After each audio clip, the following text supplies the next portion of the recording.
Everyone, আমি positive human. এই রাস্তাগুলো দেখে অনেকেই বুঝতে পারছো যে আমি কোন দিকটা যাচ্ছি।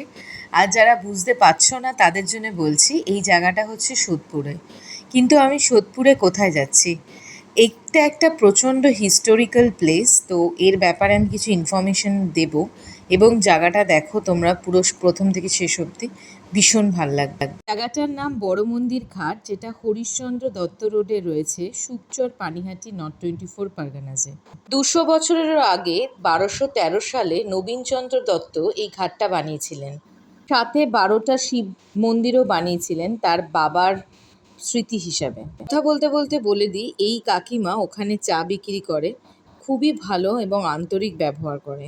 এই ঘাটে গেলে পারলে ওনার কাছ থেকে 1 কাপ চা কিনে ওনাকে সাহায্য করো। ইতিহাস বলেন, নবীনচন্দ্র দত্ত তার বাবা হরিশ্চন্দ্র দত্তের মৃত্যুর পরে সেই ঘাটে তর্পণ কাজ করার জন্য যায় এবং সেখানে একজন গর্ভবতী মহিলা কলসিতে জল আনতে গিয়ে সেই ঘাট থেকে পা পিছলে পড়ে সঙ্গে সঙ্গে মৃত্যু হয় এবং তার সন্তানও মারা যায়। তখন তিনি ডিসাইড করেন যে ওখানে একটা খুব সুন্দর ঘাট বানাবেন, তাতে 12টা শিবলিঙ্গও বানাবেন। 12টা শিবলিঙ্গ নীলকষ্টি পাথরের তৈরি, খুবই অসাধারণ। আমি বলবো একবার গিয়ে তোমরা দেখে আসো। এই ঘাটের সাথে সাথে একটা খুব সুন্দর বাগানও রয়েছে, যেখানে বিভিন্ন আর্কিটেকচারাল স্কাল্পচার এবং আর্টওয়ার্ক আছে। মন্দিরগুলো দেখে বুঝতেই পারছো কতটা পুরনো। সামনের দুটো মন্দির, 12টা শিব মন্দিরের মধ্যে সামনের দুটো মন্দির নতুনভাবে তৈরি হয়েছে, বাদবাকিগুলো অত বছরেরই পুরনো রয়েছে। একটা সার্ভে হয়েছিল 1924-এ, যেটা গঙ্গা থেকে কানলা অবধি হয়েছিল। সেই ক্যালকাটা পোর্ট কমিশনে এই ঘাটটা সব থেকে ভালো ঘাট হিসেবে নির্বাচিত হয়েছিল। তার কারণ, যখন অনেক বেশি ভাটাও আসে তখনও এখানকার ঘাটে জল শোকায় না।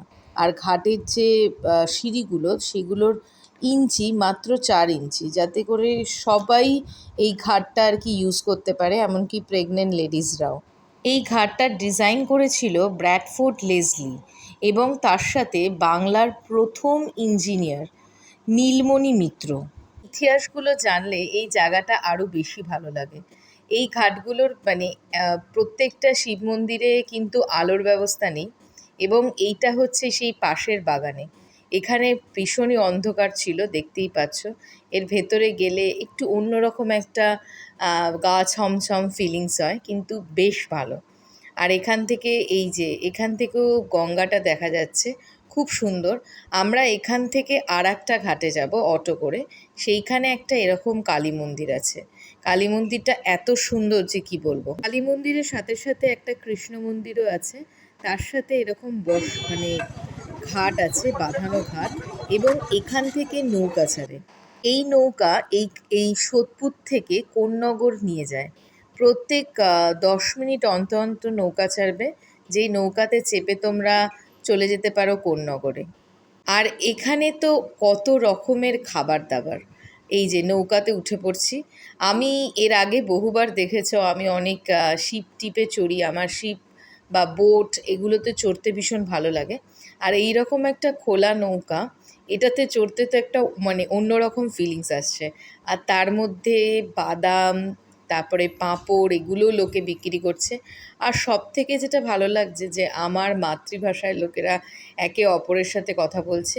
আর এই গঙ্গার যে হাওয়াটা এত সুন্দর লাগছিল, কেন সবাই জানো যে ইন্ডিয়াতে প্রচণ্ড গরম, তার মধ্যে এই গঙ্গার হাওয়া গায়ে লাগাতে লাগাতে এপার থেকে ওপারে যাওয়া খুবই ভালো। কিন্তু বেশি দূর ছিল না যাত্রাটা। এটা কোন্নগরে আমি অলরেডি চলে এসেছি। এখানে এক ছোলার প্যাকেট খুলে বিপত্তি দাঁড়ালো। ছোলার প্যাকেট খোলার পরেই দেখলাম পেছনে এনারা দাঁড়িয়ে পড়েছেন। প্রথমে হাতে করে খাওয়াতে আমার ভয় লাগছিল, কিন্তু তারপরে সাহস করে হাত পেতে দিলাম। সবাই বলে যাদেরকে বোকা তাদেরকে বলে ছাগলের মতন বুদ্ধি। এর বুদ্ধি কতটা দেখেছো? ছোলাগুলো খেয়ে খোসাগুলো আমার হাতেই ফেলে রাখলো। তারপরে আবার ফিরে যাওয়ার পালা। ফেরার সময় আসলে এই যে অন্ধকারের মধ্যে, সকালে আসলে আপনারা এক রকমের ভিউ পাবেন, আর রাত্রিবেলায় অন্ধকারের মধ্যে ফিরে যাওয়াটাও বেশ ভালো। এখান থেকে কিছু ভাজাভুজি অর্ডার করে নিলাম। এখানে দাঁড়িয়ে কিছুক্ষণের জন্য যখন আমি ভিডিওটা শ্যুট করছিলাম, আমার চোখ মুখ পুরো জ্বলে যাচ্ছিল। কিন্তু এনারা দিনের পর দিন, বছরের পর বছর এইভাবেই রান্না করে যাচ্ছে। এবং এই যে রান্নার কত কারুকার্য দেখতে পাচ্ছ। আমি না ছোটোবেলায় এইরকম এই এগ রোল বিক্রি করা এগুলো খেলতাম। আপনারা কি খেলতেন? তো আমি হচ্ছে একটা রোল অর্ডার করেছি, তারপরে রোলটা খেলাম। আপনাদের কেমন লাগলো?